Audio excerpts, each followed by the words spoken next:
I'm thinking that if I ever have to go on the run, I've got a really good alias that I can use. Ooh, okay. Yeah, let's Yeah, hear it. because I mean, if I could use any alias at all, then I think I've got one, right? So I shall go by the name Tana Capin. Ooh, that's very, very clever. Yeah, I don't Yeah, think anybody will ever suspect that that's you. What was the inspiration behind that name? check this. It's actually all of the letters of my name, Nathan Knapp, but mixed up. The first part of my name is all mixed up. Nathan becomes Tana, and then my last name instead of Knapp is Capin. Huh. Wow, that's really clever. Yeah, no one would ever suspect that that's actually me, right? Isn't that the Yeah, best way to stay disguised? To have some kind of clues that lead back to your real name? I mean, yeah, what other way is there? Yeah. And you could join me if you want, just in case anything Ooh, happens to you. okay, yeah. Yeah, man, now I gotta think of my own name. I already got it. You Oh, shall be known perfect. as Larrett. Larrett. Larrett. L Very, E very interesting. R Y T. Larrett and Tana Capin. This Th- sounds fantastic. this is what you do when you're on the run and when you want to remain, incognito. Just create an anagram with your name. The cops will never figure it out. Absolutely. Hello and welcome to Woeful Wednesdays. Nathan reads a series of unfortunate events. Ignore the tattoo. My name is Nathan. And I'm Tyler. And if you're new to this, then what we are doing is we are reading through all of the books in this series of unfortunate events series. And we are on book the eighth. And we are specifically looking at chapters 5 to 8 because we're breaking up each book into three different parts: chapters 1 to 4, 5 to 8, 9 to 13, and doing one video a week for these books. So we are in the hostel hospital. Right. Yes. Look at that. Um, I got that pronunciation down. absolutely. Yeah, no, that is perfect. There is some stuff that's happening in these chapters. But I understand that we do have a sponsor. Yeah, we sure do. So, our sponsor for today is the Heimlich Hospital. So, listen, folks, if you want the very best care, you know that what you need to do is you need to seriously consider which hospital you go to. You could be diagnosed with some terminal illness and then, move over to a much better hospital where your condition will be upgraded to perfectly fine. Um, like, that's just how it works. It really is based off of the hospital. So, Yeah. Heimlich Hospital, like the medical degrees of our doctors, it's only half finished. Yes, absolutely. Yes. No, named after, of course, that food that gets stuck halfway down your throat. Uh, Exactly. Exactly. Yeah, I like that sponsor. So definitely check them out if you have any kind of medical condition or not. hmm Yeah, no, I mean, if you just want to go there to feel better, go ahead. There's always volunteers there making people feel better. So, yeah. Absolutely. Absolutely. All right, folks, I hope you enjoy. Ignore the tattoo! Nathan unfortunately reads a series of unfortunate events at an unfortunate age, which in this case is being used to indicate that he is entirely too old to be reading this for the first time. All right, so we are talking about chapters 5 to 8 in the Hostel Hospital, book the eighth, and you have got plot summary duty for the week. Yes, yeah, so we are picking up the children are staying in the unfinished wing of Heimlich Hospital. They are trying to figure out how they can possibly read the file, well, find and read the file that describes the Snicket fires. Um, and so they come up with this plan to trick oh, what's his name? Hal. Hal. That's right. Hal into taking Violet's hair ribbon with paper clips on it instead of the keys, so that they can take the keys and then come into the Library of Records after hours and look for the file, which takes some getting to. My goodness, does it ever? Like they, oh, it takes them a while before they can find out where it is. Somehow it's under the name Baudelaire.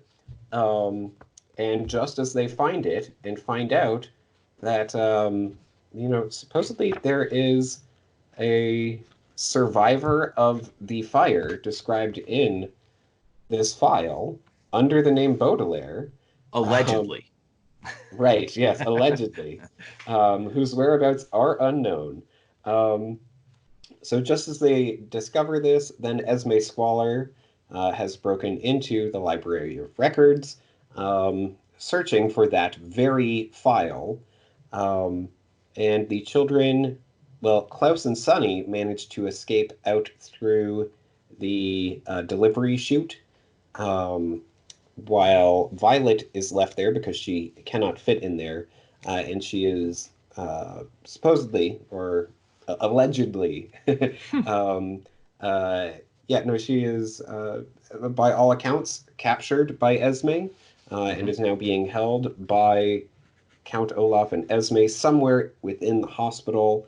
Um, the Klaus and Sonny realize that, or are informed by an announcement by Count Olaf that there will be a cranioectomy, I Mhm. believe, which, yes, is supposedly, or presumably, that's the word, presumably the removal of one's head from the body.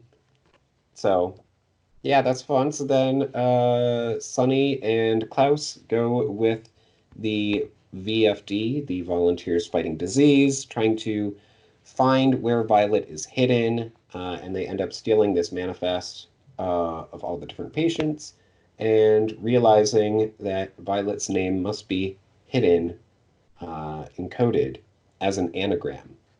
Mhm. I Exactly. think I hit about everything there. Yeah, yeah, you got it. So I've legitimately had this debate before. If, let's say, for some kind of medical reason, you needed to replace your head, would it be would it be a head replacement or a body replacement? Because you'd have to take your head. You're like, well, this thing's no good anymore, so I need a new head. But then if you take somebody else's head, you put it on your body, then that's going to then become their body because if their brain's Mhm. still in there, right? Yeah, yep. I don't know. I'm just he keeps saying that, oh no, it's going to be a medically unnecessary surgery, and I'm Right. going, when would this ever be necessary to cut off somebody's head unless you're doing Yeah, a body replacement or a head replacement? absolutely. Yeah, it is Yeah. uh, such an odd move. Yeah, why in the world would Count Olaf want to remove Violet's head? Because he needs one of them alive, right? Why would he announce it to So, everybody in the hospital? yeah. Like that somehow covers his tracks, and that it's like, wait, you cut off this 14-year-old girl's head? And it's like, yes. And they're like, well, how did you think you could get away with this? Well, I announced that I was doing that surgery, so I figured that would cover me. Right? That seems Yeah. to be what it is. It's just like the surgery went horribly wrong. We cut off her head and she somehow died from that. Yeah. How are we The supposed only to know? We were trying to help. Yeah, the only other thing that I can think is that this is, and again, like I don't have much memory of this book, but yeah, the only other thing that I can think is that perhaps Count Olaf is just saying that that's the operation that is going to happen so that he can lure Klaus and Sonny out. Perhaps. Perhaps. Yeah. I don't know if he's that clever. I don't know either because I haven't read this book before. So, Yeah. all right, let's get into it. Chapter 5. Mhm. I guess since you did the plot summary, then I guess I'll go first with my notes. Okay. So at the very beginning of chapter 5, this is page 71, then it begins with, I just don't understand it, said Klaus, which was not something he said very often. Okay, now I understand what Snicket's trying to say here. Snicket's trying to say Klaus is a genius, Violet is a genius, Sonny somehow is a genius, even though they have essentially no education, but they're self-educated. Talk to even the smartest people in the world, they frequently are puzzled and perplexed by things all the time. So I just wrote down, uh, then that's a problem. If he just doesn't understand something and he doesn't say that very often, okay, then you're not asking the right questions. That's not actually the sign of intellectual rigor or capacity. That's a sign of Yeah. being lazy intellectually, because you just constantly have the answers to everything and you're not challenging yourself, because there are tons and tons and tons of questions that scientists have, that researchers in the arts and humanities have. It doesn't matter what field you're talking about, that we are puzzled by all kinds of different things. And if you're not puzzled, it's because you're not asking the right questions, and that you should seek out those things that you can't quite understand. Yeah, absolutely. So it's such a juvenile like idea of what it means to be smart that Yeah. Snicket is reinforcing here. Oh, Hmm. that person's so smart, they know all the answers. And I'm now that I am an adult and I'm an academic, then I'm like, that's actually a terrible sign of intelligence. If you're Yeah. sure that you know everything, then I'm like, uh-oh, that's not good. Then that means that you're not challenging your own mind. And surely you can find something where there is huge confusion over it. Yeah. Yep. Yeah. So I don't know. Just it's a juvenile description, but that's fine. Page 76, then you get the mention of anagram, right? Hmm. Yeah. I know Violet said, but the other name I don't recognize. Anna Graham. How is it possible that these kids are the smartest kids in the history of the entire world, and they don't go, wait a minute, Anna Graham? That sounds like anagram. Anagram means Yep. this. Like, they're just, I'm so tired of their intelligence, of not just that their intelligence fluctuates, but that Snicket says things like the way this chapter starts, Yeah. that Klaus, you know, does not very often say, I just don't understand it. Oh, okay, he's a genius, except he's not. Yeah. Because certainly, at the end of chapter 8, Klaus seems to understand what an anagram is. So why did he not recognize it here? Yeah, and he's got, like it says, like, oh, he remembers almost everything he's ever Yeah. read. He's read all these books on grammar when he was at Aunt Josephine's place. He knows such obscure stuff, but he doesn't know what an anagram is. Yeah. Whatever. Anyway, those Yeah. are my notes for chapter 5. Okay. Starting off strong. Thanks. All right, so my first note is on page 72. So right at the very beginning, just toward the end of the first paragraph. If I had been with the children, I would have been able to tell them a long and terrible story about men and women who joined a noble organization to find their lives, only to find their lives wrecked by a greedy man with oh my goodness, I cannot speak today. A greedy man and a lazy newspaper, but the siblings were alone, and all they had of the story were a few pages from the Quagmire notebooks. So just, another hint toward this larger universe, some noble organization, which later on, we do get basically confirmed that it starts with volunteer. Yeah. Yeah, that's what the V stands for. Cool. I wonder if we've ever seen anything like that, some kind of noble organization. And I mean, if it's not a fake out and it stands for something else, if it really is just volunteers fighting disease and the kids are not catching that until at the last second, I'm just gonna smartest kids in the world at times, and then incredibly dense. Right. Yep. All right. So hopping over to page 77. Um, then here again, the word Beatrice reminds me of a volunteer organization that was swarming with corruption, and the word midnight reminds me that I must keep writing this chapter very quickly, or else I will probably drown. So yeah, just again, more of that. The name Beatrice to him just reminds him of this organization. Um, and yeah, I don't know. There's so much in these chapters that's all about this organization and Yeah. all of this sort of stuff about the connections between the Baudelaires and Beatrice and Esme and the Snicket brothers. Um, yeah. Yep. I mean, the Uh, thing is, I'm curious and I want to know how it works for you, but it's one thing if a story has got a mystery that the protagonists are desperately trying to solve and they're struggling to solve it. You know, you've got detectives or something like this, or just regular people who find themselves in extraordinary circumstances. They're trying to find the answers to it, and they're getting little bits and pieces, little clues here and there. And you, the reader, are put in this position where you identify with the protagonist because you also want to know the resolution to this mystery. You want it to be revealed, but you don't have enough evidence to figure it out. But the thing is that Snicket knows everything, and he just keeps saying, "Oh, I'll tell you this. Oh no, I won't. Oh, I'll tell you this. Oh no, I can't." That right. he's like, dude, you're such a narrative tease. Yeah.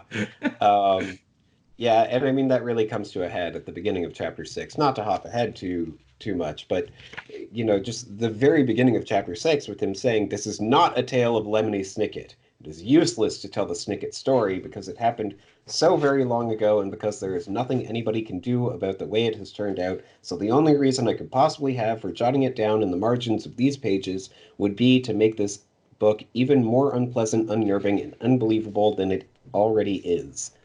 So he's just like, hey, this isn't my story. It's about the Baudelaires. So stop paying attention to all these things that relate back to me, even though it is clearly connected to the Baudelaire story. Yeah, and I might as well say it now because I've got a note there. So I just wrote down, and how is this different from the Baudelaires?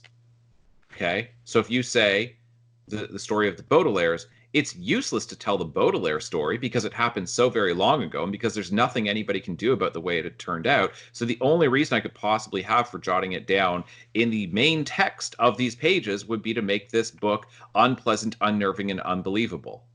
That there's nothing you can do about the Baudelaires either.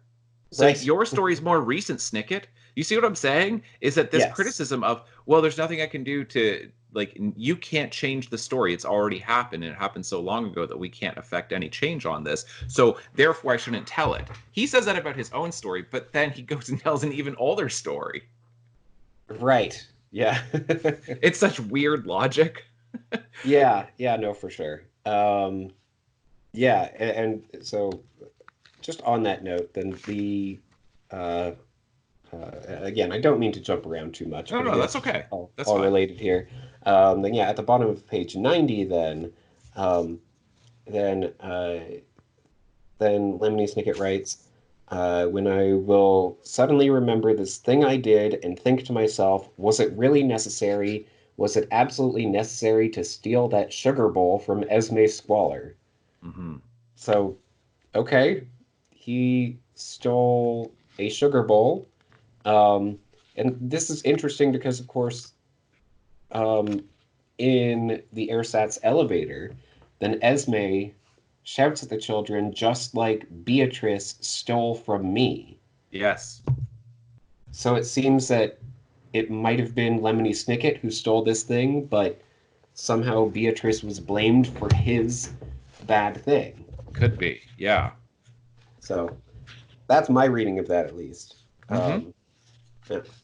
All right, so hopping back over to chapter 5. Um, yes, on page 80, this just about everything in this world is easier said than done, with the exception of systematically assisting Sisyphus's stealthy, susceptible sister, which is easier done than said. Okay. Just, all right, you wrote something that's really hard to say, but and It's it's not that obviously hard to say, and it's also right. a meaningless phrase. Yeah. Um, Systematically assisting, like Sisyphus's stealthy, cis-susceptible sister. Well, assisting her in what way? right. Because that actually With what? sounds more difficult than me reading that out, because I just read it out for the first time aloud and I didn't stumble. Yeah. Like, go, well, whatever it is that she needs, clearly it's going to take more than 3 seconds. Yes, absolutely. That I can do while Yeah. I just sit here reading it. So, Yeah. whatever. swing and a Yeah. miss. Right. Yeah. I don't know what else to say. Yeah, he was really trying there. I I'm get the sure, nature of the joke, but yeah. yeah, it just didn't work. No, exactly. That's the thing. That's the thing is you can look at you can see what it is exactly that he's trying to do with the joke, but then it's like it didn't land. Sorry, it Mhm. didn't. Yeah. All right, and my last note for chapter 5 on page 84, we get the description of what happened to Babs. Babs has resigned from Heimlich Hospital, said the voice, and the siblings felt as if they could see the cruel smile Olaf always had on his face when he was telling lies. Decided to pursue a career as a stunt woman and has begun throwing herself off buildings immediately. So I just like that, reference to how Babs has been disposed of. Mhm. Mhm. um, yeah, that Olaf has just thrown her off of a building and will say, yeah, she was pursuing a stunt woman career. Yeah. Sure. I mean, the police are, not evidence, so what does it matter anyway? Yes. Correct. Yes. All right, so hopping into chapter 6 then. Okay. I guess I will go first this time. Sure. All right, so my first note is on page, oh my goodness, I cannot get to it. On page 105. Um, let's see. Oh, yes. So we get a brief reference here when he's describing all these different things that are all in all the different file cabinets. Without another word, the orphans ran to the bee aisle and hurried past Babbitt to Babylon, Bacteria to Ballet, and Bamboo to Baskerville, stopping at Bat Mitzvah to Bavarian Cream. So the reference to a bat mitzvah, which is the Jewish celebration of a young woman coming of age, not to be confused with a bar mitzvah, which is the male equivalent, then it got me, really wondering about what Handler's religious background actually Mm. is. Mm. And so it does turn out that he is of Jewish heritage. He himself does not observe the faith, from what I can tell. But yes, his father was a Jewish refugee from Germany. Oh, no kidding. Uh, yeah. Oh. So uh, so that really did make me go, oh, okay, like that. It explains, a lot of his um, perspective on a lot of the religious things that are mentioned here, such as religious ceremonies and um, being prayer, and I don't know. I just feel like there is something to that, but of course he doesn't. As far as I can tell, then he does not practice that faith, and so he does not, have any uh, connection that way. Right. Um, but yeah, so Yeah, no, I mean, I think it is interesting there because we have had this religious conversation several times in this series, and mhm, he definitely, and including last week, then we really focused in on that. And yeah, with this, he's not making a joke about Judaism, but he yes, seems to disparage every person of faith. yeah, But then, but the whole thing with bar mitzvahs and bat mitzvahs is there are plenty of Jewish people who grow up and they'll do that, but they don't practice as adults. It's not exactly the mhm, same, as far as I can tell. Mind you, I'm not an expert on this, but mhm, as far as I can tell, it's not quite the same as what you get within Protestantism, where somebody will make a choice when they are of age to get baptized, and that is making a declaration not just of I'm old, like I'm now an yeah, adult. It's saying I'm committing myself to this faith forever, and yeah, that's something that you have to do willingly when you are of age. Uh, so I'm saying that there are plenty of Jewish people who do like who who are ethnically Jewish but who do not practice Judaism, who have Right. grown up to some degree in synagogue, and then studied for their bar mitzvah or bat mitzvah, and then do it but don't practice as adults. And Hmm. like it's so I'm just saying, it's to me it's completely unsurprising that it seems that he is not a practicing Jew, Right. but that with that little reference there where he's not, because the reference to like the alleged virgin, like the Right. cathedral of the alleged virgin, it's like, oh, okay, that Catholics won't like that. Right. They will not like that at all. And it's like you couldn't Yeah. help but make a joke that completely undermines the divinity of Christ for all Christians everywhere for all time. But then Yeah. you have this little reference to a bat mitzvah, and it's not a setup for a joke. It's not a punchline to a joke. It's not undercutting Judaism in any way. Hmm. And so it's interesting that he feels willing to swing at Christianity, but not Judaism. Yes. Yeah, absolutely.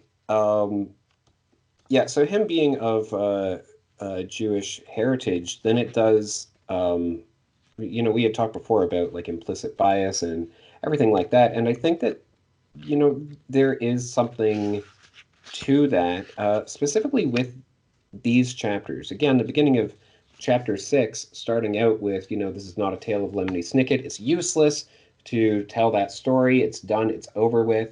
Um, and the idea that he is still, that Lemony Snicket, at least, is still very interested in sharing this story of woe and despair in the hopes that, it will, change people's opinion on the Baudelaires, I guess. Mm, Um, but you know, looking at the Holocaust, hmm. there's a very different approach to how it's recognized depending on which nation you're living in, which country you're in.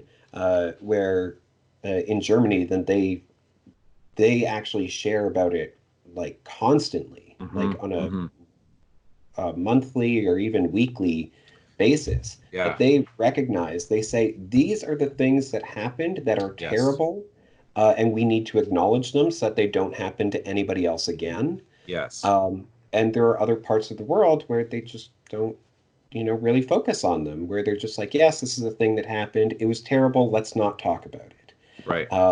And Lemony Snicket certainly subscribes to the idea that, okay, we do need to share these stories of the Mm, Baudelaire. yes.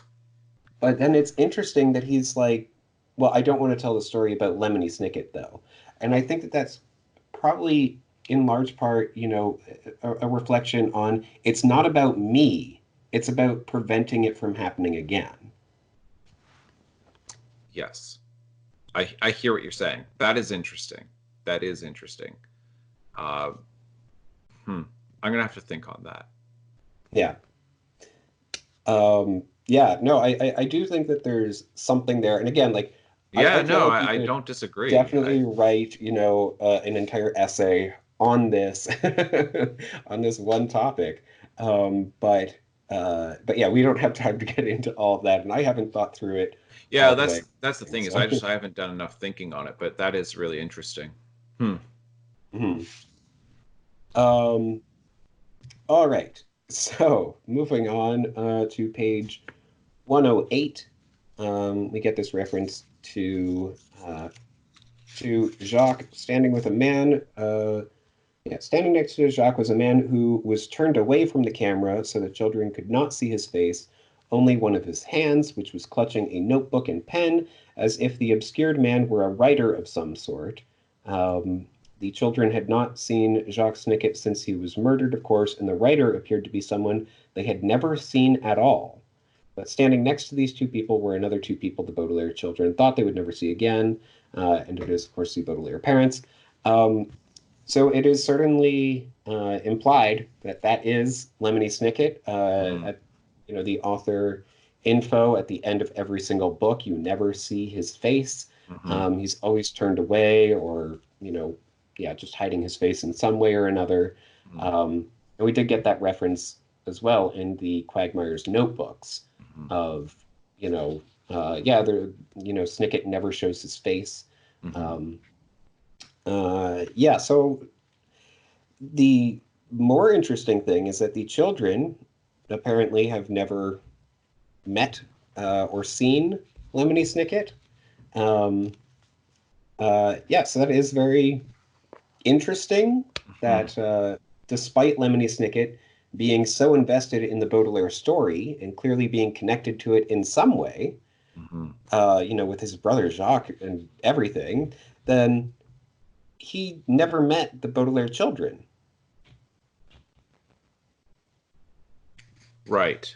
It's all curious as to how old he would be because it says that him and Jacques were there Mhm. with the Baudelaire parents, but they were younger, yeah, younger than the children remembered them.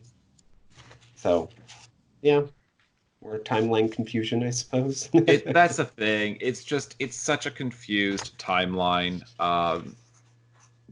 Yeah. I mean, even, and I feel like this is just, we've done a good job in mostly focusing in like chapter by chapter, but these chapters in particular seem to lend themselves to going a little bit out of order. So if you're looking Mhm. at the beginning of chapter 8, then you have more confusing um, like more confusion surrounding the timeline of when these books are written in relation to when the events actually happened.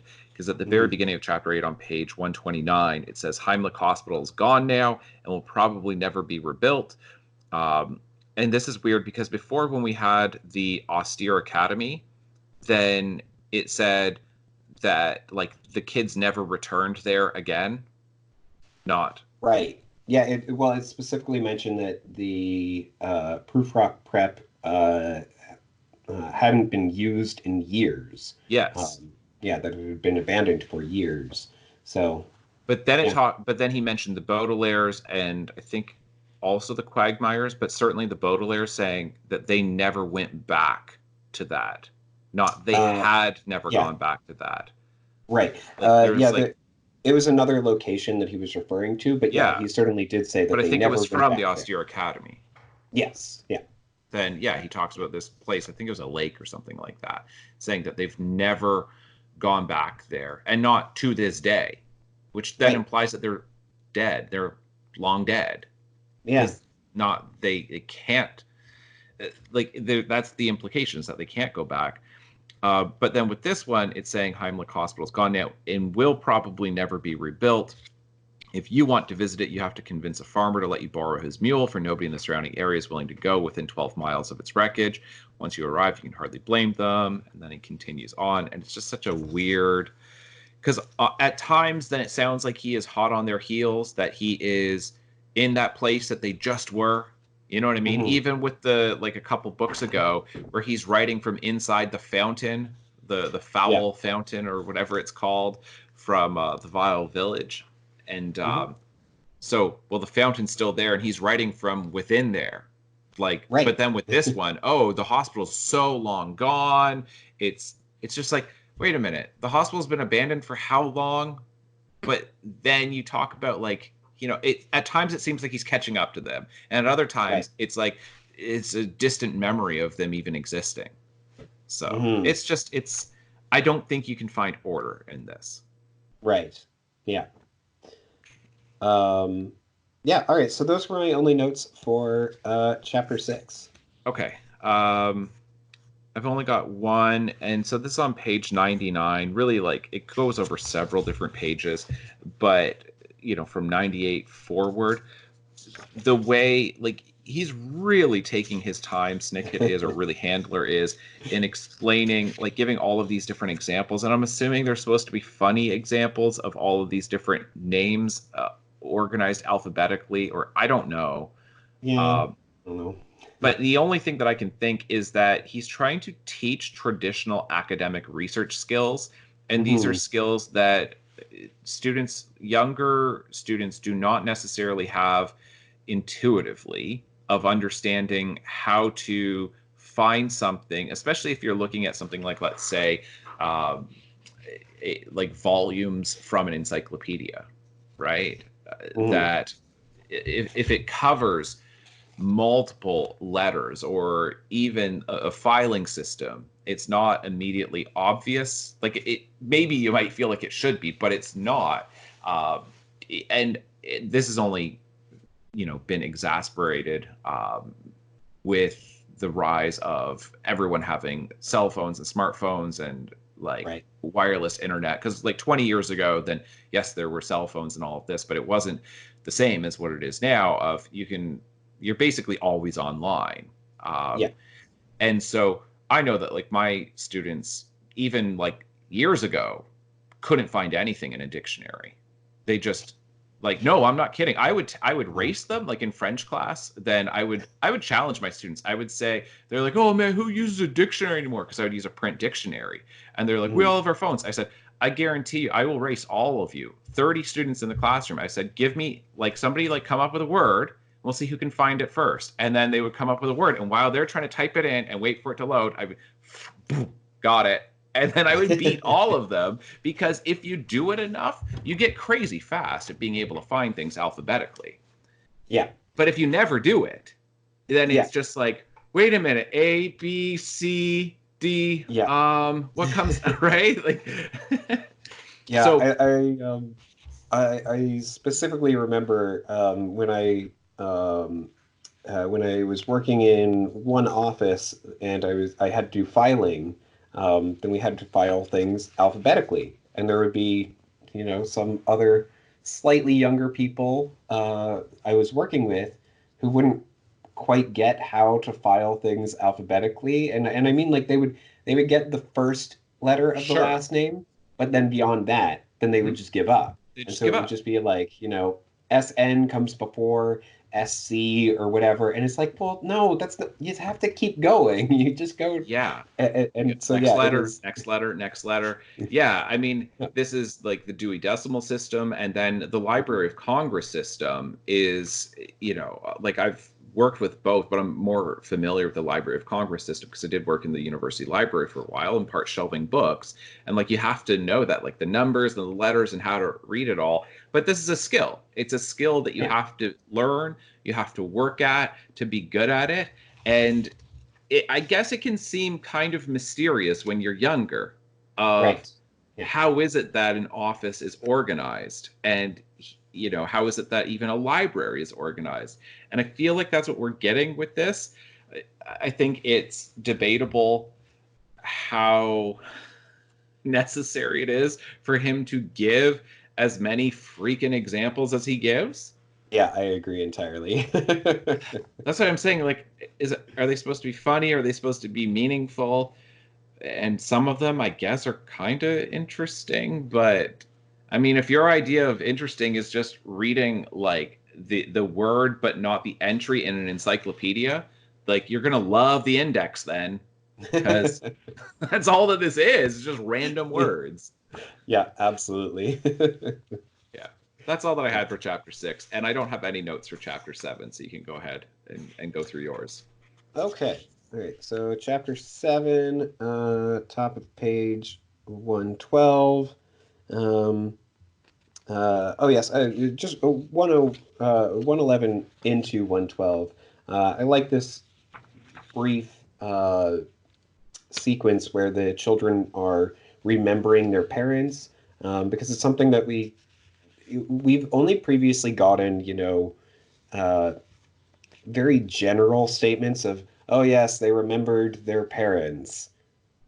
And that was about it. No, you're And so right. now then we're actually getting, like the fact that their father called Violet Ed in reference to Thomas Alva Edison, and the fact that their mother kept a pocket dictionary in a secret coat pocket, um, and that she would always help out Klaus, and said that one day he would get the dictionary, and it's yeah, I don't know, it's a nice moment of like actually getting a proper, I guess, image, for lack of a better word, of their parents. That we Yeah. can't, we don't get the photo of them, but we still get a picture of them at the same time that the children get a picture of them. Yes. Yeah. There is on page 111 this, I don't know, somewhat odd moment where Violet's expecting her father. He would step out of the photograph and say, "There you are, Ed. Where have you been?" Ed was short for Thomas Alva Edison, one of the greatest inventors of all time. It was a special nickname only used by her father. Only used by her father, as in it's like it is unclear. This is terrible writing. Like, that's Violet's nickname? Come on, handler. Actually be specific here. That's not specific. Yeah. It's like it's presumably a nickname that he had for Violet. Mm-hmm. But he doesn't say that. Right. Yes. He just that is a good point. Yeah. Yeah, but it's like, okay, fine. So like it's a nickname that he has for her. But then I still find it puzzling. Why does he call her Ed? Because she likes to invent things, just like Thomas Edison. But like, when did he start calling her that? Was this something that he spoke over her from a young age to encourage her to invent things, or after she started inventing things? Because if he wanted her to be an inventor, why didn't he name her after an inventor? Right. And if it's after the fact, then I don't know. Why didn't he come up with some inventor's name that is related to her, or maybe is not a dude? Do you not feel young girls can certainly have men as their heroes, and young boys can have women as their heroes. Mm-hmm. But I think most women would say it's good for young girls to have female role models, especially if they're going into a field that has traditionally been dominated by men, like engineering, that it would be good to show young girls, here are examples of women who have gone into engineering and have been very successful with this, instead of saying, there's some dude, there's Thomas Edison. Yeah, no, absolutely. Especially since, Lemony Snicket explains that is one of the greatest inventors of all time. If you're going to spend time, on that, then it doesn't need to be somebody who is, known to everyone, that you can just have, do you know what I mean? Like, yes. Sure, Thomas Edison is like, you don't need to have an explanation about, oh yeah, because even most kids, I think, would have a general understanding of who Edison is. Yeah. But, so you have that opportunity here where you could, talk about a female inventor and say that she was one of the greatest inventors. Yes. Thank you. That's what I'm saying, is that, I look at this and sometimes I'm just like, if you really want to be making some kind, not even making a statement, but trying to, provide for young female readers to have a good role model in Violet, to show that, hey, a lot of people might think, you might have older relatives or maybe boys in your classroom who think that girls shouldn't be interested in math and science and engineering, and that you shouldn't be spending your time inventing things and physically building things, that's like a boy's thing to do. That, like, as much as you have Violet set up as a character like this, then you get this completely weak reference to Thomas Edison. I'm just going, like, dude, give a better example. Come on. I don't know. I guess I'm like, I look at this and I'm like, I'm losing some respect for Mr. Baudelaire. Right. And that's Handler's fault. Yes. Yeah, no, absolutely. All right. On page 115, we get the introduction of Esme wearing stiletto heels, which are actually stiletto blades. And I just like that he's, playing with that. I think that is, I don't know, it's fun. Yeah, it is. It's cool looking. Yeah, absolutely. Right, on page 117, this is very interesting. So Esme came to the Library of Records for the Baudelaire file, or the Snicket file, whatever you refer to it as, all 13 pages. So she knows how long it is. Hmm. But then toward the bottom of 117, she says, "Did you read the file?" she demanded in a terrible voice. "What does the file say?" So she doesn't know what's in it, but she wants to destroy it. Not read it and then destroy it, but just destroy it. Yep. So yeah, I don't quite get that. How does she know about this file's existence? What does she think is in it? I'm assuming Olaf has a better idea, and he's set her up for this, that she's acting as like a Hmm. henchman, Right. and that's why this is happening. I've got another question, though, in regards to the file, if you don't mind me interjecting here. Yeah. So on page 121, if you look at the illustration, then we're told that it's a 13-page file, but there's only one page in there because the rest of them have gone off with investigators to figure out what's going on with this fire or something. But Yeah. then look at the actual pages that we do have, because it's violet and with all of the filing cabinets being toppled over. So we've got kind of going from right to left. We've got Deadly Snake, Mhm. Lake Lachrymose, Common Mhm. Stock for Mortuary Money Management, and then underneath that, a wanted poster with somebody on there. I'm going, Mhm. I think you found the file. I don't think they took it. I think it's right there. Right. It's I Yeah. think it's one of those things of like Hellquist when he was illustrating this, just wanted to do fun, clever things of like, hey, catch this reference. Hey, pay attention. Yeah. Look at this one too. And it's like Yeah. Easter eggs or whatever. But Right. it also doesn't really make sense why all of those significant things would fly out and would be face up in that particular moment when Violet is trying to get out of the way of these falling things, and they're Yeah. all laden with heavy significance and connections to the Baudelaires, but it's just all a Yeah. coincidence. And yeah, because they're all from the S cabinet by all That's what appearances. I'm saying. So yeah. Lake Lachrymose is from the S cabinet, and Yeah. the Mortuary Money Management, unless like there is a Snicket file in there. But didn't they find their thing under Baudelaire? Yeah, they did. Yeah. So I don't know. Yeah. This is where I like, as far as these, I continue to question the depth of these books. Mm. That for books that are so heavy laden with references and allusions, there doesn't it's exactly what people criticize postmodern literature for. They go, it ends up being a pastiche where there's Right. like lots and lots of random references, but there's no real meaning behind it. Just, hey, remember this thing? Hey, look at this cool thing. You recognize that, don't you? And you're like, how does this all fit together? Cuz stuff, cool. That's how it fits together. Cool stuff that we're just going to slap together. And Right. that, as Yeah. far as like artistic integrity, and I mean integrity as in like how well it all actually fits, then Mhm. like unity to a work of art. A lot of people will say postmodern art doesn't do that. Um, Right.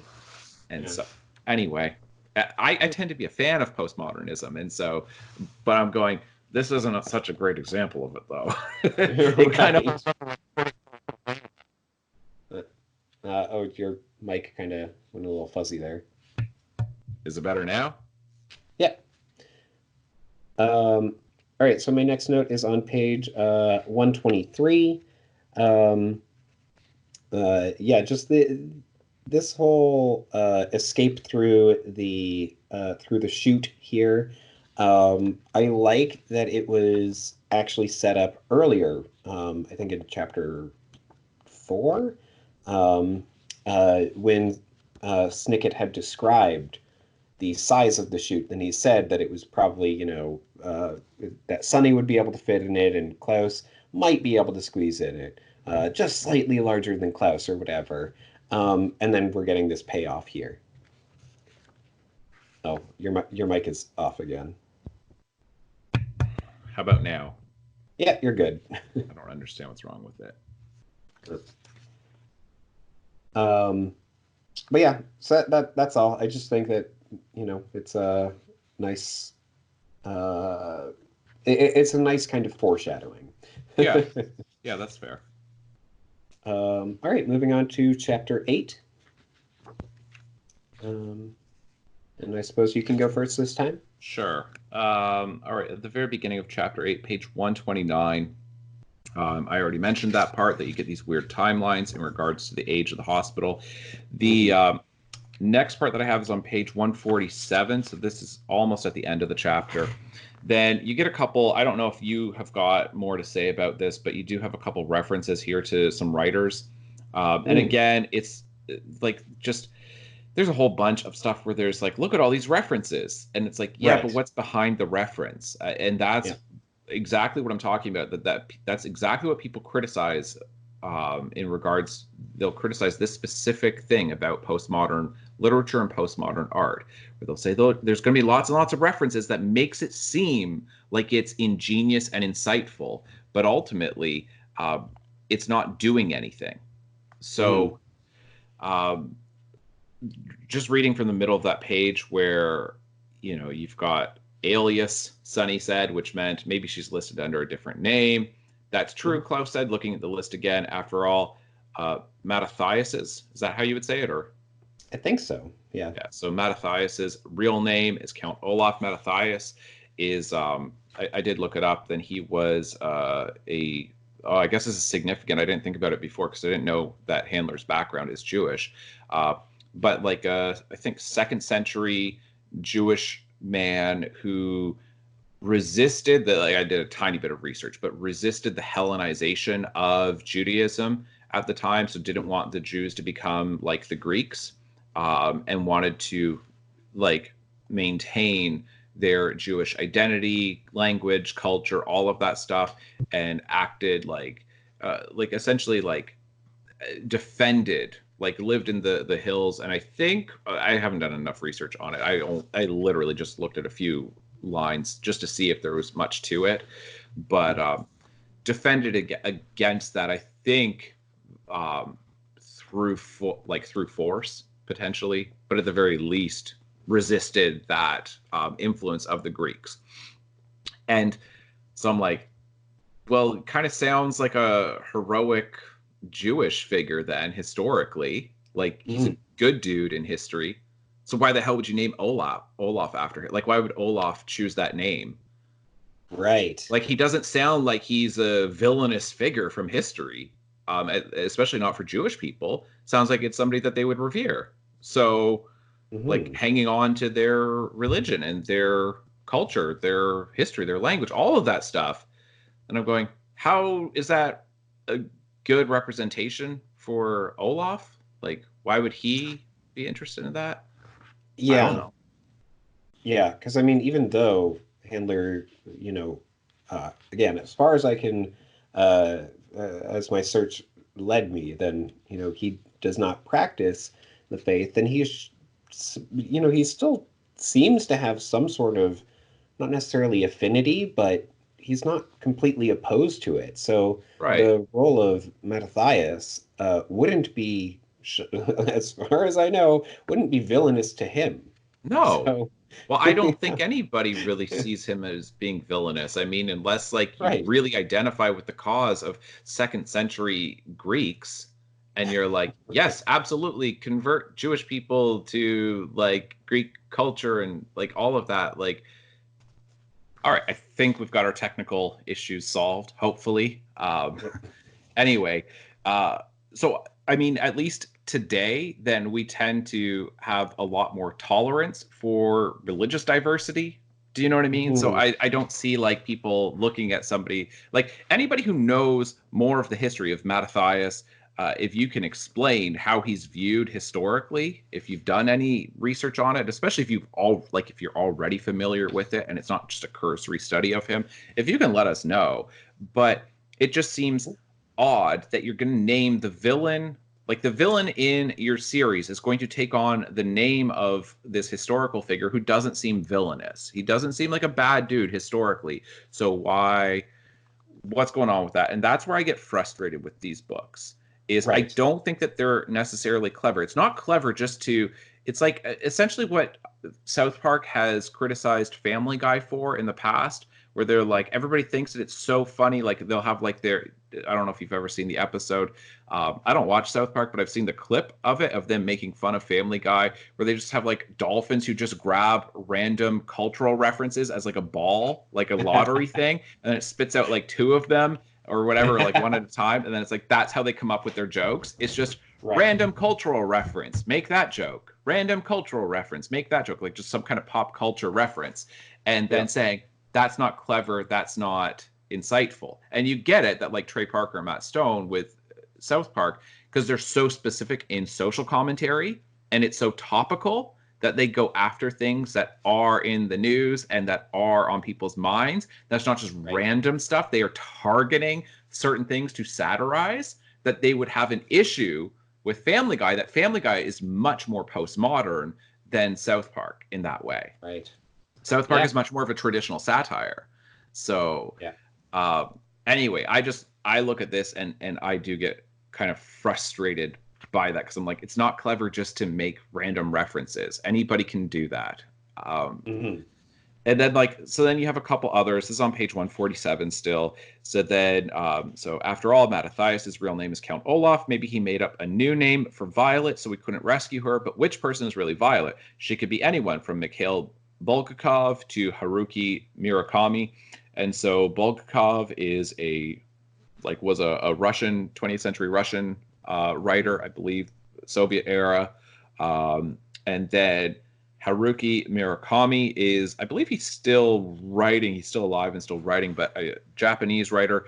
And one of the things, and again, I don't know either one. Like I know, European literature and specifically British lit and to some degree French literature, but certainly British lit, Canadian, American lit. I know that, but beyond that, I will admit that like I don't have much literary background in other not like nations literature. So but Haruki Murakami, one of the things that I did see is that one of the genres that he writes within is Bildungsroman. So Bildungsroman it's the German word, and it specifically means coming of age story. Okay. Yeah. And it's interesting because these are coming of age stories. And you then have that reference to bat mitzvah, which I didn't catch when I first was looking at this, but going, he does specifically say coming of age, right? When in referencing bat mitzvah, it's a Jewish girl's coming of age. So I'm like, okay, maybe Murakami has some significance. I'm still not sure what the significance is of Bulgakov. Like, is it supposed to make it seem like Handler is so well read that he can just randomly throw out names like that? Yeah, I'm not sure. I feel like it could be that. I also started wondering, as you were talking about that, if because these books have been translated into a number of different languages. And so if, they started to be distributed in these other countries, if Handler, became aware that was going to be a thing, and it was like, well, maybe I'll put in some references for those audiences. Yeah. Maybe to make them more international, perhaps. Yeah, that could be it. I just don't know what the reader does with that other than go, hey, I know that name. Right. Because if there's not anything else to it other than that's a writer, and this book was written by a writer, and it's like, show me a book that was not written by a writer. Do you see what I'm saying? It just seems like such a weak reference. But maybe there's more to it. So if anybody knows, then let us know. And then continuing on this page, this is a totally separate point, but it's in the same passage here. So Klaus is still speaking. He says, what are we going to do? Somewhere in this hospital, they're getting ready to perform a completely unnecessary operation on our sister. And then Klaus was interrupted by the sound of crackly laughter. Okay, so these books have been very, very critical of people who, like the volunteers fighting disease, and people who don't see traditional Western medicine as being the solution if you're ill. And I love the fact that you have this reference to a completely unnecessary operation. Do you know what the third leading cause of death is in the United States? I feel like it's Got to be something to do with operations then. Yep. Medical errors. Hmm. Wow. Medical errors. Not like, oh, we didn't do anything wrong in the surgery, but somebody died. Right. It's wrong dosage of medication, errors in the actual surgery, like legitimately. So it goes, I believe I can't remember which one's, the leading cause, but the first two would be heart disease and cancer, right? Mhm. Unsurprisingly. And then the Yeah. third one is medical errors. And so 250,000 people a year die from this.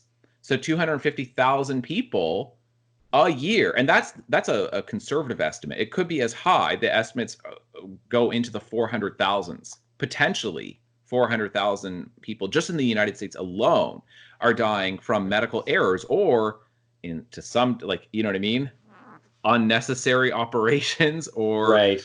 Yeah. uh, yeah. Now, my point is that he's mocking these volunteers fighting disease, saying, no, a positive attitude is the best way to get healthy. And it's like, oh, I thought it would be antibiotics. And it's like, yeah, except for the fact that the overuse of antibiotics actually is kind of an issue. And doctors have kind of backed off from antibiotics to some degree because we're getting more and more strains of, bacteria that are resistant to antibiotics because we've prescribed them Right. so much. So you're like, Yeah. I don't know, actually. Like, and then it's like, Right. and what about all these people who do die from going to the hospital when they shouldn't die, or they die from medications that if they weren't taking it and if they didn't get a bad combination, they'd probably still be alive. And you're like, maybe a positive attitude really is better. Right? And Handler Yeah. doesn't seem to even know this. Like, he doesn't Right. seem to know that he's setting himself up. Like, you're mocking the volunteers fighting disease, but then you're going like, oh, that's a completely unnecessary surgery. And it's like, yeah, like the 250,000 people who die from unnecessary causes, Right. like each year in the US alone. I just think that it's like, and believe me, like, I am entirely grateful for doctors, nurses, for Western medicine. Like, I have so much respect Yeah. for people in the medical field, so much respect. Absolutely. Anything to do with healthcare, like tons and tons and tons of respect. And I'm grateful for them. But I'm saying, don't, if you're going to mock an entire group of people who are saying, like, because even most doctors will say having a positive attitude is so helpful. Yeah. Yeah. It's Like, true. you know what I mean? It's like, I don't know why you set up this group of people that just, like, it feels like he's punching down, doesn't it? That Yeah. it's just like, oh, these people should be mocked, so let's mock them. Right. And I just feel like it's an indefensible position to hold, that to say everything to do with traditional healthcare in the United States or the Western world is without criticism, but we can criticize people who don't look to that as the first option. And Right. I'm just like, careful there. Like, I don't know that you want to start throwing rocks in this particular conversation. Yeah. Yeah. No, absolutely. Yeah. Um, That's all that I yeah. have for that chapter. If you've got more to add to that, then go for it. Otherwise, you can get into your notes. Well, yeah, the first note is on page 137, and this is just a reference to, the fact that the volunteers fighting disease won't even get somebody a cup of water Yeah, see, or because he's mocking them. That's exactly yeah, it. absolutely. Yeah. He's going, don't. Yeah. He's saying that they are resisting practical things that would help people who are sick. But then I'm going, but Hmm. if you look, there is a real issue of medical intervention sometimes causes more problems than it solves. Yeah. Certainly not always, but it's not an insignificant amount of time that you get more problems from medical intervention rather than fewer problems. Yeah. Yeah. No, absolutely. Um, all right. So then my other note is on page oh, right, sorry about that. We had a bit of a connection issue, but picking up here, so I was just referencing on page 130, uh, there's the which did a quick search, is a climbing, coiling, and trailing perennial vine native to much of Eastern Asia. And so this is just really bringing up that question again of, where exactly does this take place? Exactly. Yes, that's exactly it. That is the answer. It's Springfield from The Simpsons, Yes. right? Yeah. It's where do you think it is? And it's exactly that's where it is. Whatever you're thinking, it must be there, but also there and also there and also there. You Yes. know, Yeah. it's wherever he needs it to be before the plot. So Yeah. Yeah. So it's everywhere and just nowhere interesting all at that, once. yeah, just with this one, odd little reference to a particular kind of vine Yes. that's only in, Asia, then I was just like, okay. It's such a funny thing. Like, and I honestly don't know how you feel about it. And like I waver on this because on the one hand, then I feel like plenty of writers who spend so much time researching when they're writing a book, they'll really research a setting, a place, a time period, and the customs of a particular culture and all of that to get it as accurate as possible. And they just really get like, especially if you're talking about good historical fiction, will really do that, right? Right. And then doesn't this just feel like it is this is this clever? Is this fun? Or is this just incredibly lazy? Um, hmm. Yeah, I'm not sure. I think that it's kind of clever and fun, because he's doing such specific things where it's like you wouldn't confuse like, kudzu of being from another region. Like he had to have specifically looked that up and been like, okay, yes, this is a plant that only exists there, so I'm going to use that. You know what I mean? It's Yeah, but why is he using that? to To be fun. But what But part yeah, of it is fun? I literally am asking the question, how is this fun? Like, what right. is fun? I don't know what fun is. I don't get it. Like, if people are, but this is fun. This is fun. I'm going, but what is fun? Because I don't quite get what is fun about that. Um, like, Yeah, just, ooh, plant native to Asia. Okay. Like, right. I don't know. Like, is there a kid in like Japan who's like reading a book and then, looking at it and then it's something that's like native to North America and they're just totally delighted? Do you know what Right. I mean? Like, I don't Yeah. even know like what would be specifically like I can't come up with a good example off the top of my head. But they're just delighted by it. They're like, "Oh, that's brilliant." Well, back to your Simpsons example, I think that that might be part of the fun of, people might have been, trying to figure out exactly what this community is, like where it is and Yeah. everything. And that now he's just poking fun at it, just like the Simpsons have Yes. done countless times. Yes. Um, so I think that it's that it, he's just kind of like, ha, just try to figure it out now. Right. I guess I'm bored with it because I just feel like you've made it very obvious that this isn't taking place in any one particular place. Right. That Yeah. so you're not throwing me off like because it to me it works if you feel like the readers are really discerning and they're sussing out the clues from the books and they're getting closer to figuring it out and then he like it's a red herring, oh, Right. look at this Yeah. thing over here to get you off the solution to this. And then I'm like, but there is no solution. This Yeah. isn't going anywhere. You don't have any ideas. You're just throwing out random references. And it's like, you know what I mean? Like it's sort of like when you like fake out your dog if you're like playing fetch and you like, go to throw the ball, but you don't throw it, and then he like runs off and then he comes back and he's like, hey, you didn't throw it that time. And then it's like Right. even a dog will get tired of that game. Will Yeah. like you'll fake throw and they'll just stand there and go, I know it. I know that you still got it in your hand. You fooled me 18 times, but you're not gonna fool me again. Right? And Yeah. it's like, how many times does he have to do this before we just go, we get it? It's like we're not gonna figure out where it is. Like so at least for me with that kind of thing, then like I appreciate the fact that you looked it up because I was puzzled by that. I'm like, I wonder what that is and where it's I mean, I guess like because we've talked about that too, that it maybe just encourages kids to research and to learn more about the world, that maybe that's a purpose behind it. which is Right. fine. Yeah.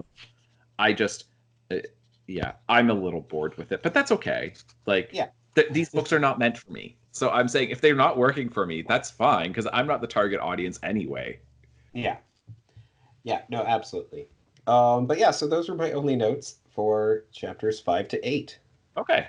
Yeah, and I've gone over mine, and so it's interesting that we've, like the book's chugging along. We've now got. I like the fact that Esme Squalor is now with Olaf. Hmm. That like they're now this duo that's coming after the Baudelaires. I find her more interesting. I think because like than the other accomplices that we've had.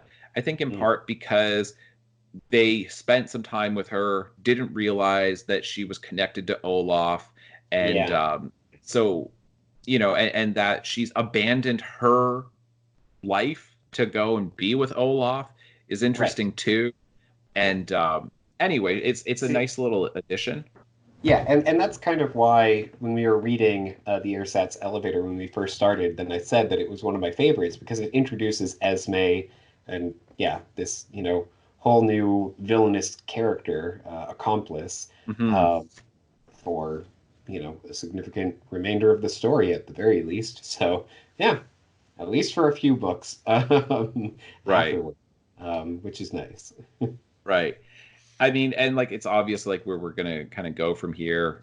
Klaus is gonna have to figure out this anagram thing to figure out where Violet is potentially being kept to stop her head from getting cut off, et cetera, et cetera. But it's like he does so much of this stuff in these books. Handler does where he's setting up.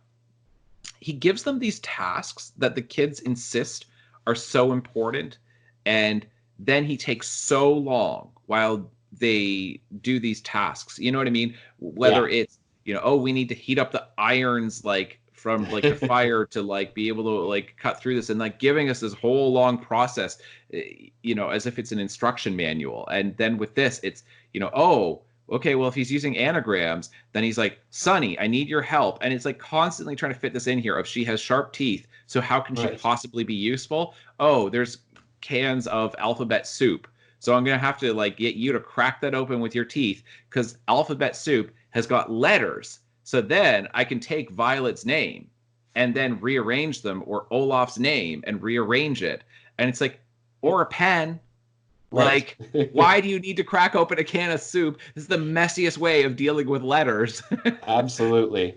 The soggy, oddly, like the letters just, mush up. There's nothing Right. that you They're can do they're with they're them. hard to even discern most of the time.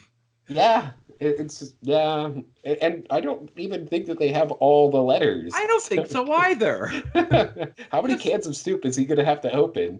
yeah, because some of them are hard to turn into shapes that are going to hold together. Yeah, yep. Yeah, no, I agree. It is Sunny does eventually start to get a bit of a different role, which is good. Eventually, we're on book 8. I know, I know. It's fine. Yeah, yeah. But it stops being all about her incredibly sharp, unbreakable teeth. Yeah, I don't know. Doesn't it kind of feel like she's one of like in like superhero movies, especially if there's a whole like team of them, and there's somebody who's kind of like got really weak powers, but you have to assign everybody a task. There can't be Right. anybody going, well, I'm really not helpful in this situation at all, so I'm just gonna watch some TV. And they Yeah. just stay back at the base and they're just sort of like flicking through the channels. Like they have to assign everybody a task even if that person doesn't really have a skill set suited to solving that problem. That's what he's constantly doing. And they just end Hmm. up being caricatures much of the time with Yeah. Violet, Klaus, and Sunny. All three of them are caricatures. And it's surprising that that's not changing. They remain Right. incredibly shallow characters. Yeah. Yeah. No, I agree. I think it's, yeah, partly what we had talked about before with the adults, getting locked into their job as their identity sort of thing. But it Yeah. is, Yeah. yeah. Um, yeah. All right. So will continue on, and oh, right. On the note of anagrams, this of course does bring back. I had mentioned as we were going along, whenever Count Olaf was using an anagram for the name of himself or one of his associates, with Foreman Flacutono, who is now Dr. Flacutono, I guess, Mhm. and Al Funcoot. I still don't understand Dr. Lucafont from the Reptile Room being just one letter shy of being a proper Mhm. acronym or anagram. Mhm. Yeah. I Yeah, I chalk don't that know up to either. just like Olaf is dumb. I guess so. I guess so. Um, yeah, no, that is interesting that we've got these other ones showing up here. And I just want to say, like before we finish here, that if you are familiar, like I guess there's some things that I take for granted because I've spent enough time in English departments that when I say things like these characters are incredibly shallow and like, there's nothing to the references and all of that stuff, like those are fair critiques of the book, but that doesn't mean that there can't be any value in there. Because Right. do you know what I mean? Or even when I say like I'm not interested in the plot, just because like you have to isolate them and you partition them off, and then you just say characterization. Okay, there's issues there. Plot. Okay, there's issues there. But like writing voice or illusions or comedic effect or tone or setting. Like there's so many different things to a book that you can just Yeah. partition them off. And so I'm just saying these things I thought were going to develop, and they're just not developing. And Right. I'm disappointed by that, but that's fine. There's enough else in the series that Yeah. to keep me interested and I think has value. I just wanted to make that clear that I'm not totally negative on these books, but that to me is what Yeah. good criticism does. Yeah, no, for sure. It is it is very important to point out, uh, anything that doesn't work for you, Right. which doesn't even necessarily mean that it's bad. No, Because absolutely yeah, it these doesn't. books are for a very different, age group, and yeah, and if they work for some people in that age group, awesome. Clearly they did since this is a very popular series. Hmm. Um, but they're not going to work for everybody. That's true of all art. Exactly. Yeah. Exactly. And I guess I'm saying like me as an author when I'm looking at these books, then Mm. like I look at my own writing in the same way, and I won't say what I know I do well and what I know that I don't do well, but there are definitely things that I go, that's one of my strengths, that's one of my weaknesses that I need to work at. And I Right. think that like, and it is stuff that I'm intentional about going, I really need to improve this part of my craft. And you Hmm. continue writing books, you continue writing stories, knowing that you're not perfect, but you're getting better. Yeah. And I guess that's where I'm a little bit disappointed when I'm going, there's 8 books. Sunny is still this caricature, and really Right. Violet and Klaus are still caricatures. I guess he's just happy with that. That he doesn't see that being an issue. But I like, even if I were the writer of these books, I would grow bored with them being caricatures, and I would Yeah. want to do something different with them to develop them in some way. Um, Right. so Yeah. that's where I look at it, and that's mostly where it's coming from when I say that. Hmm. Yeah. Yeah. No, that is yeah. Good to note. Yeah. All right. We'll move on to chapters 9 to 13 for next week, and then we'll be finished with book the 8th. So make sure that you get to that if you are reading along with us. All right, folks, thank Absolutely. you so much for watching. My name is Tana Capin, and that is Larrett Capin, and we'll see you next time. Bye. Bye. Ignore the tattoo! A phrase here which means like, comment, subscribe, and share this podcast across the web. That may seem like a strange definition, but in this context, it is entirely accurate.